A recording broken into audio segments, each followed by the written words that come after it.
Hey y'all, let's hop right into it. Alien abduction, soft white underbelly. Let's go. Wait, hold up, my bad, y'all. I ain't even hit nothing to fucking alien abduction. I want to do something different. Let's try it out. Let's see what happens. Let's go. Hello, everybody. My name is Julius Jacob Shields. I was born in Lawrence, Kansas. I'm from Kansas City, Missouri. This is 11 years. I can't even say it. This is 11 years after the extraterrestrials made contact with me. This is my story. Let's hear it, boy.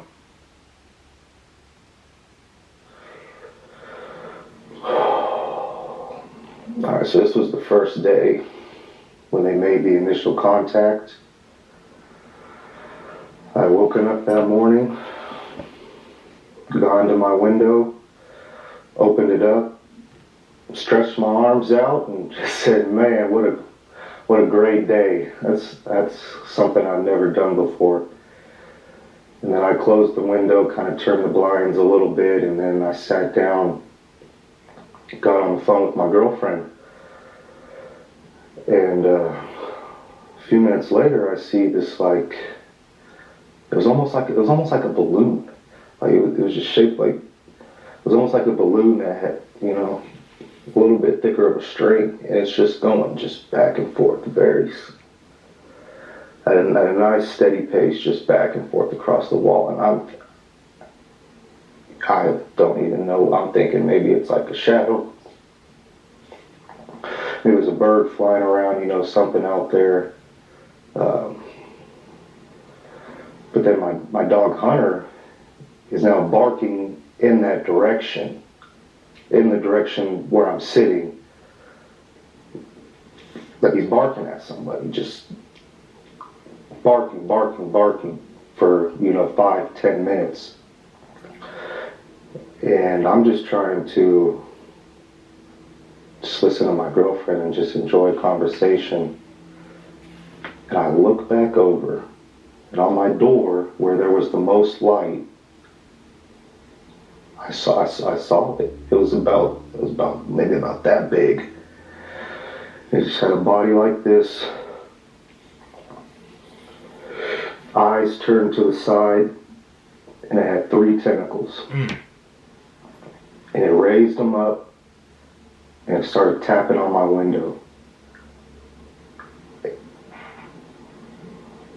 And that was the first time I'd ever seen something that wasn't human. Something I'd never seen before, and something I couldn't explain. And when I saw that, I just froze. I didn't make a move. And it gets kind of blurry what happened, but I just know that I left my house. And I went to my buddy Nathan's. And I told him exactly what had just happened and what I just saw. Now, because this was 11 years ago, obviously I don't remember everything that happened in that day, so I'm going to go into the next day. So the next night, I'm sitting in my room on my bed. It's raining. And all over my window, that's about, 3-4 feet long, I just hear taps from, on every inch of that window, there was just taps going on. Which is impossible to be rain because there's a deck over my window, so there's just no way in hell that that's rain. And I immediately took off, and I went back to my buddy Nathan's house. I told him what was going on, man, and we went to bed. On the third night, I'm sitting there in my bed, and I look over across the room, and then there's just this orb of light, probably about softball size, just an orb of light. I look over at it, see it, and it just floats off into my ceiling and is gone. Once again, I fled. I did not know what else to do and what I was experiencing. All I knew was to just I'm reading the comment, Joe. And to just go find somewhere else that was safe. David, the movie. I will not.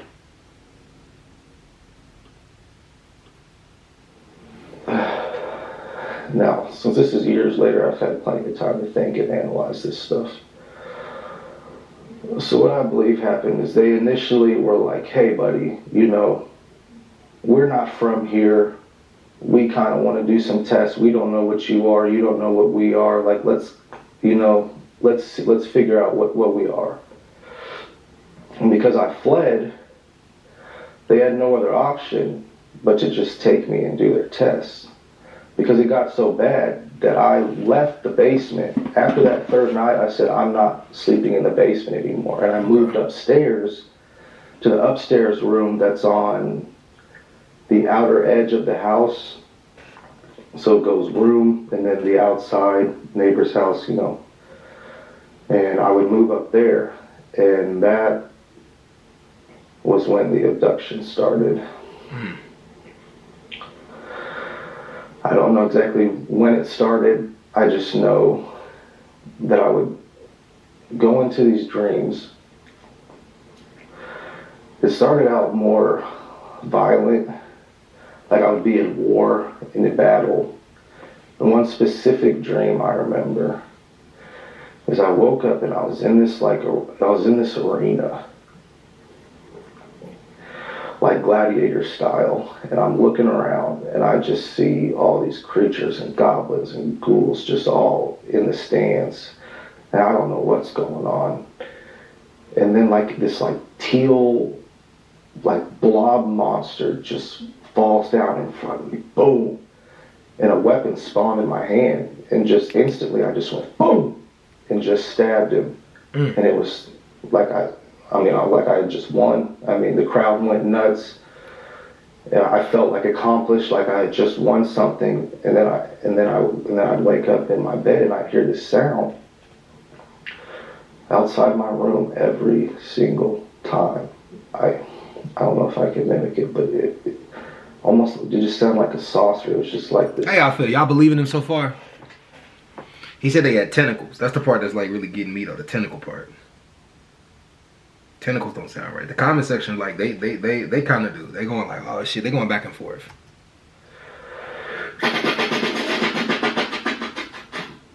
And it'd be gone. Shit. Every time after these dreams. And then there was a full week straight, because then it got more sexual, because there was a full week straight where I was having wet dreams every night. I was having sex with different creatures and that were women and just different stuff. And I would wake up and I would look at my pants and sometimes there'd be nothing, and sometimes it would just be wet. There would be no actual sperm in there. And I didn't know what to think, but I just knew that there was just something going on, because why am I hearing this stuff? Why am I having these dreams? You know, I was scared for myself. I didn't know what was going to happen, but, you know, as the years progressed, I realized, you know, for evolution, you know, this is amazing. You know, these creatures came down, analyzed me, figured out what I was, what I could do, you know, the different kind of things I liked and liked to do, you know, and then harvested my sperm and did whatever with life. Just went through evolution. Now years later, I'll go on to meet my uncle. Thanks to my wife, I got reconnected with my Uncle Tylen. And, you know, I would tell him about this stuff, about what happened to me all those years, because we would talk about how we grew up, you know, and what we experienced and different things. And I told him about this, and he froze. He almost didn't even know what to say. And then he revealed to me that he was having the same experiences around the same time I was. So when aliens abduct a specific person, they stick to those people always? It's kind of oof. He said it would be in this sedated like dream state. But he said for him, he was having sex with like whatever he wanted. Like in his mind, and he envisioned, which was like anime girls. That's what he told me, that he was having sex with those, and he would wake up and there would be nothing in his shorts, and he would know that he ejaculated, and he'd wake up and there would be nothing in his shorts. And it's just amazing that this could happen at the same time. Now, I've done my research on this stuff, and I know that what came to me, they're called the Greys. They're not a very big creature. Greys. They're only about 3 to 4 feet tall. And they drive saucers, and they have a mothership, and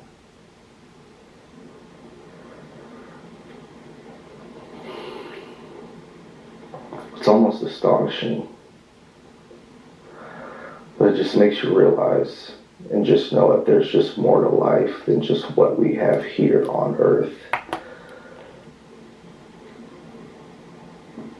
And that's why I would use the rest of my life to travel and experience as much as I can before it's all over, because, well, there's definitely, I'm not going to go into what's beyond death, but... And drugs weren't a part of your life at that time? Well, at that time, you know, marijuana was playing big. It was just, it was the party thing, you know. Being the boys, that's how. They say drugs help you connect with international, with smoking weed, and I know people would say, you know, well, because I was told that, you know, oh, well, it was just the weed, blah blah blah. Well, I haven't stopped smoking weed since, and ain't nothing like that ever happened again. And then they wanted to try and say, well, you know, there's a possibility that, you know, you're schizophrenic. Okay, well, schizophrenia don't just come and go. They don't just come for 6 months, and then I would have all these crazy experiences, and I would hear these sounds, and I would actually see the thing on the wall. And then, you know, schizophrenia just goes away. No, that's not how that works. So,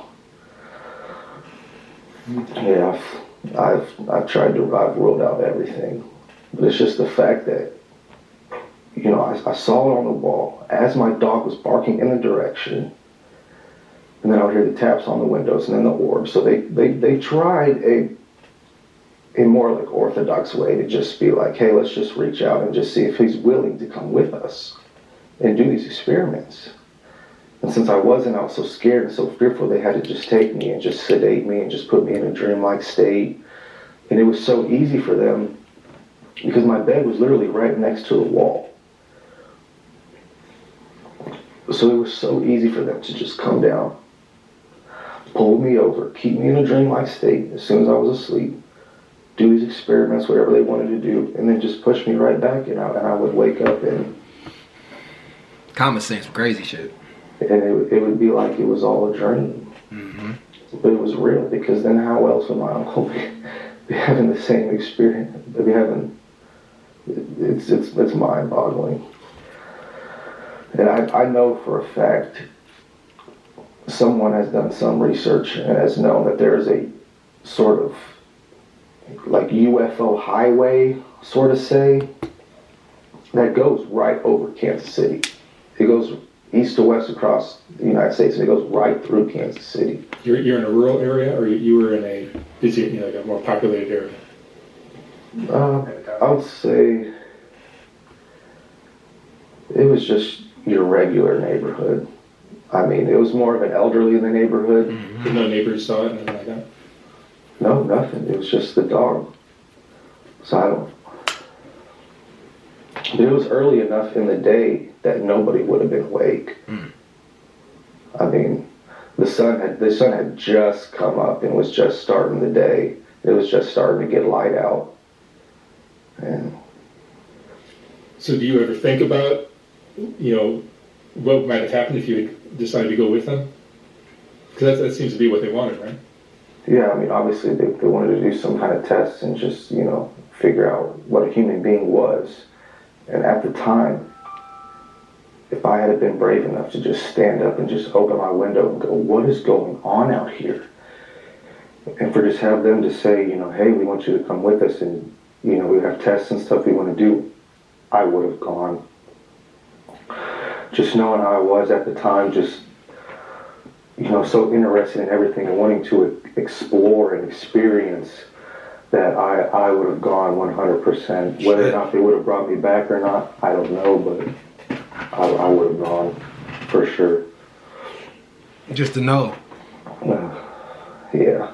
Shit, tweak. And to think about it now, I mean, it's almost astonishing for evolution. And then to have my uncle go through the same experiences is just crazy. It's like mind-boggling, man. It's eerie.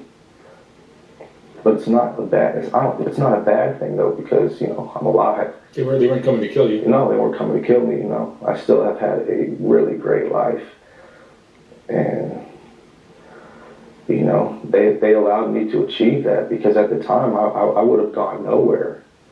I would have just partied and just gone down the drain and been flushed out. But University makes it possible.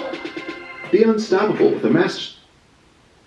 How was that? I'm watching out both, like my phone and this. It's easier off my phone because I can scroll the comments with it. I'm more daring, definitely, when it comes to travel. So this happened when I was probably 17. When I was around, because this didn't stop my life. This just added to it, you know. Like nothing changed. It just added to it, and it just opened my mind and just allowed me to think more.